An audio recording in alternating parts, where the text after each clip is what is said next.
I never thought I'd be the kind of guy who'd fall for someone while covered in drywall dust and sweat. But life has a funny way of surprising you when you least expect it. My name is Mason, and this is the story of how I fell in love with the one person I absolutely shouldn't have been looking at, my boss's son, watching me from behind that office window like I was the only thing worth seeing on an entire construction site. It started in late April when I got hired on with Rivera Construction. I'd been bouncing between jobs since dropping out of college 2 years before, trying to figure out what I actually wanted to do with my life. Turns out I was pretty good with my hands, good at building things, fixing things. There was something satisfying about taking raw materials and turning them into something solid and real. The owner, Carlos Rivera, took a chance on me despite my limited experience. He said I had good instincts, that I showed up on time and worked hard, which apparently put me ahead of half the guys he'd interviewed. The job site was a new mixed-use development downtown, all exposed brick and industrial windows, the kind of place that would eventually house overpriced lofts and artisan coffee shops. I didn't care much about the finished product. I just liked the work, the physicality of it, the way my body ached at the end of the day, in a way that felt earned. My crew was good, mostly older guys who knew their stuff and didn't mind teaching me when I asked questions. I kept my head down, did what I was told, and tried to learn something new every day. The office was a double-wide trailer at the edge of the site, and that's where I first saw him. Elliot, Carlos's son. He was 26, just a year older than me, and he'd recently finished his MBA. Carlos was grooming him to take over the business eventually, so Elliot spent his days in that trailer handling paperwork, dealing with suppliers, managing schedules. I'd see him sometimes in the morning when I clocked in, always dressed in dark jeans and button-down shirts, his sleeves rolled up to his elbows. He had this dark hair that was always slightly messy, like he'd run his hands through it too many times, and these intense brown eyes that seemed to take in everything at once. The first time I really noticed him noticing me was about 2 weeks into the job. I was working on framing out one of the second-floor units, and I'd taken off my shirt because it was unseasonably hot, and the building didn't have AC yet. I was measuring and marking studs, completely focused on getting the measurements right, when I felt it. That prickle on the back of your neck when someone's watching you. I looked up, and there he was, standing at the office window with a coffee mug in his hand, just staring. When our eyes met, he didn't look away immediately, like most people would. He held my gaze for just a second too long, then lifted his mug in this small acknowledgement before turning back to whatever he'd been doing. I told myself I was imagining things, that he was probably just spacing out, looking at nothing in particular, and I happened to be in his line of sight. But then it happened again the next day, and the day after that. I'd be carrying lumber or operating the nail gun or just wiping sweat from my forehead, and I'd glance up to find him there in that window, watching. Not in a creepy way. More like he was genuinely interested in what I was doing. Or maybe interested in me. The thought made my stomach flip in a way I wasn't quite ready to examine. I'd known I was attracted to guys since high school, but I'd never acted on it. Growing up in a conservative family in a small town didn't exactly encourage exploration. I'd had a girlfriend senior year because that's what you did, what was expected. It was fine, comfortable even, but it never felt right. After graduation, after I'd put some distance between myself and home, I'd started to let myself think about what I actually wanted. I'd downloaded the apps, scrolled through profiles late at night, but I'd never had the courage to actually meet anyone.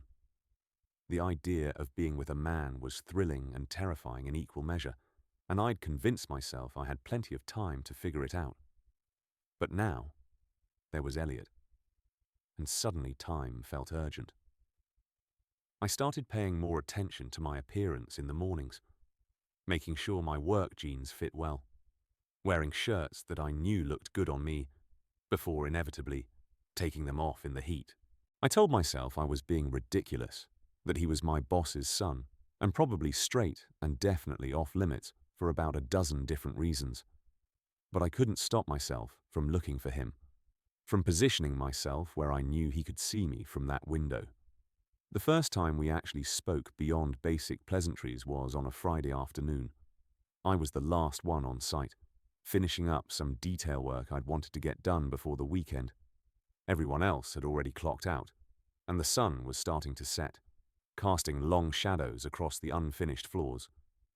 I heard footsteps on the stairs and turned to see Elliot climbing up, carrying 2 bottles of beer. He smiled, a little uncertain. "Can I interrupt for a minute? You've been at it all day." I set down my tools and wiped my hands on my jeans. "Yeah, sure. I could use a break." He handed me one of the bottles, and our fingers brushed in the exchange. It was brief. Probably meaningless, but I felt it everywhere. Felt it. He leaned against the window frame, looking out at the site. "You're Mason, right?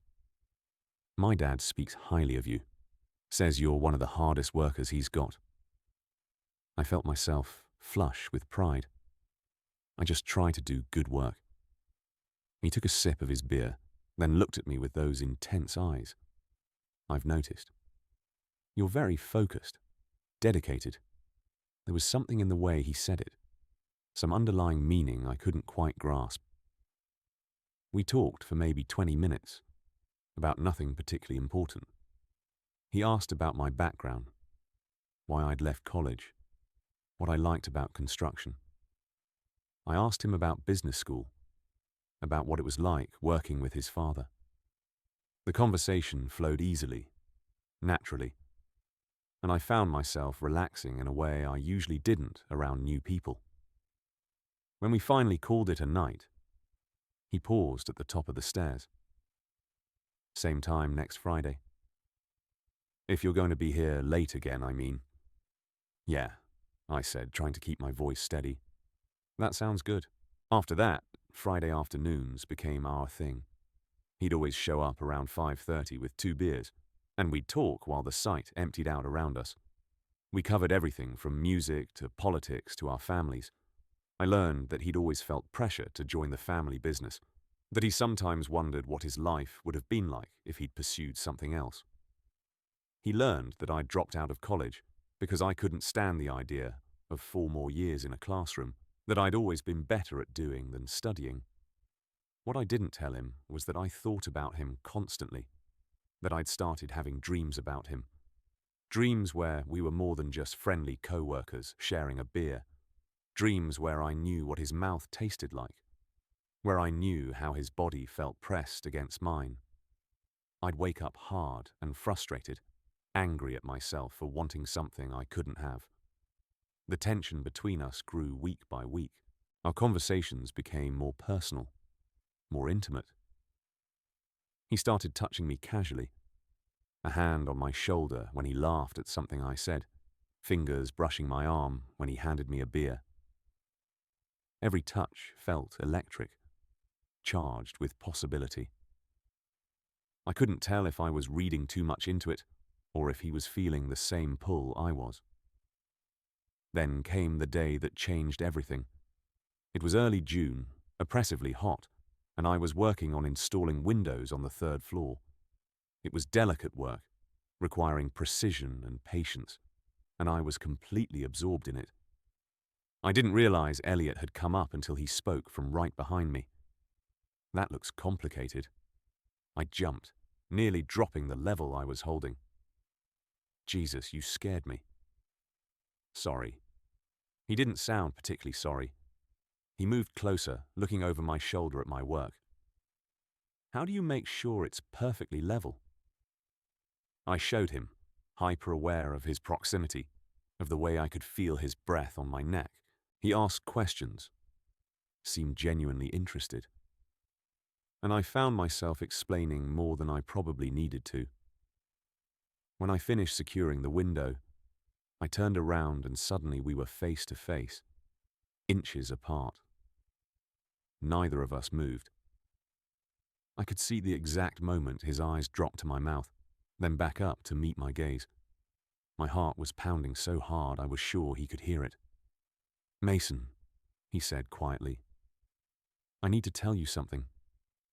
"Okay, I think about you. A lot. More than I should." I couldn't breathe. "What do you mean?" He laughed, but it sounded nervous. "Come on. You're not stupid. You've seen me watching you. I've been watching you for weeks, trying to figure out if I might what? If you might feel the same way I do. And how do you feel?" He took a breath, and I watched his chest rise and fall. "Like I want to kiss you. Like I've wanted to kiss you since the first day you took your shirt off." And I couldn't look away. The admission hung between us, heavy and real. I had a choice to make. I could play it safe, pretend I didn't know what he meant, protect myself from the risk of wanting something this much. Or I could be brave. For once in my life, I could be brave. I closed the distance between us and kissed him. It was brief, tentative, just a press of lips that lasted maybe 3 seconds. But it was enough. When I pulled back, his eyes were wide with surprise, and something else, something that looked like relief. "I've wanted to do that for weeks," I admitted. He smiled, really smiled, and it transformed his whole face. "Then you should probably do it again." So I did. This time it was deeper, more confident. His hands came up to cup my face, and mine found his waist, pulling him closer. He tasted like coffee and possibility, and kissing him felt like the most natural thing in the world. When we finally broke apart, we were both breathing hard. "This is probably a terrible idea," I said. "Probably." He kissed me again, softer this time. "I don't care." We kept it secret, of course. His father couldn't know. Not yet. The other guys on the crew couldn't know. So we stole moments whenever we could. Quick kisses in empty rooms, longer make-out sessions in his car after everyone else had left. Friday afternoons became something more than just talking and beer. We'd lock the office trailer door, and he'd push me down onto the worn couch, and I'd finally get to touch him the way I'd been dreaming about. But it was more than just physical. We'd text late into the night, sharing thoughts and fears we'd never told anyone else. He told me about the pressure of living up to his father's expectations, about feeling like he was following a script someone else had written for his life. I told him about the loneliness of keeping such a fundamental part of myself hidden, about wanting to be seen and known and accepted for who I really was. "You see me," I told him one night as we lay tangled together in his bed. "For the first time in my life, someone really sees me." He kissed my forehead. "I see you, and I'm not going anywhere." 2 months into whatever we were doing, I was starting to feel the weight of the secret. I hated lying to Carlos, who'd been nothing but good to me. I hated the way we had to pretend to be just casual co-workers when other people were around. I wanted to hold his hand in public, to kiss him goodbye in the morning, to introduce him as my boyfriend instead of my boss's son. "We need to tell him," I said one Friday evening. We were in the office trailer, and Elliot was sitting in his desk chair while I leaned against the desk. "Your dad. We need to tell him about us." Elliot's expression tightened. "Not yet." "When? Then? We can't keep doing this forever." "Why not? What we have works. Why risk it? Because I'm tired of hiding. Because you deserve better than secret kisses and locked doors. Because I think I'm falling in love with you. And I want the whole world to know." The words hung between us. I hadn't meant to say that last part, but now that it was out there, I couldn't take it back. His face went through a series of emotions too quick to name. "You love me." "I'm getting there. Yeah, I think I am. He stood up, ran his hands through his hair in that gesture I'd come to know so well. Mason, you don't understand. My father has expectations. The business, the family reputation. If he knew I was gay, you can say it, Elliot. He flinched. It's not that simple. It is, though. Either you want to be with me, or you don't. Either I'm worth the risk, or I'm not.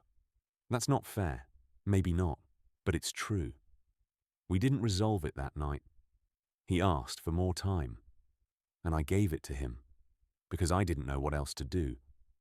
But the joy had gone out of our stolen moments. Every kiss felt bittersweet, weighted with the knowledge that we couldn't keep existing in this limbo forever. The breaking point came 3 weeks later. Carlos asked me to stop by the office to discuss a potential promotion. When I walked in, Elliot was there too, standing by the window where I'd first seen him watching me. He looked miserable. Carlos gestured for me to sit. Mason, you've been doing excellent work. I want to offer you a crew leader position on our next project. More responsibility, better pay. What do you say? I should have been thrilled. This was exactly the kind of opportunity I'd been working toward. But all I could think about was Elliot's face, the resignation in his eyes. Can I think about it? Carlos looked surprised but nodded. Sure, take the weekend. Let me know Monday. Outside the trailer, Elliot caught up with me. Mason, wait. I turned to face him. What? Take the promotion. You've earned it. That's not what I'm worried about. He glanced back at the trailer, making sure his father wasn't watching. I can't do this. I can't be what you need me to be. I felt something crack in my chest. So that's it? You're just giving up? I'm being realistic. My father would never understand. The business could suffer. I have responsibilities. And I'm not one of them. It wasn't a question. He reached for me, but I stepped back. Mason, please. No. You don't get to touch me anymore. You made your choice. I walked away, and he didn't follow. That weekend was the longest of my life. I barely slept, couldn't eat. I kept replaying every moment we'd shared, trying to figure out where it had gone wrong. But I knew the truth. It had been doomed from the start. I'd just been too caught up in the feeling of being wanted to see it. Monday morning, I went to the site early. I'd decided to turn down the promotion, to quit and find work somewhere else. I couldn't keep seeing Elliot every day, couldn't keep pretending my heart wasn't broken. But when I got there, Carlos was waiting for me outside the office trailer, and standing next to him was Elliot. Mason, Carlos said, I think we need to talk. The three of us. My stomach dropped. Elliot must have told him. This was it. The moment where I'd get fired and humiliated and everything would fall apart. But Carlos surprised me. He looked at his son, then at me, and his expression was softer than I expected. Elliot came to me this weekend. He told me about you two. I didn't know what to say, so I said nothing. Carlos continued. I'll admit, I was surprised, and I needed some time to think about it. But here's what I know. You're a good worker, Mason. You're honest and dedicated, and you care about the quality of your work. And my son. He looked at Elliot with something like pride.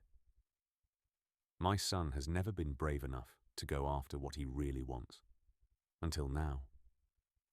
Elliot stepped forward. I'm sorry. I was scared. Scared of disappointing my father, scared of what people would think, scared of a lot of things. But I was most scared of losing you. And when I thought about my life without you in it, nothing else mattered anymore. I looked at Carlos. You're really okay with this? He shrugged. You make him happy. I can see it. And happiness is harder to find than people think. I'd be a fool to stand in the way of that. Besides, he smiled slightly. You're too good of a worker, Ed, to lose over something like this. Relief flooded through me, so intense I felt lightheaded. So what now? Now, Elliot said, taking my hand right there in front of his father. Now we stop hiding. Now we do this for real. That was 4 months ago. It hasn't all been easy.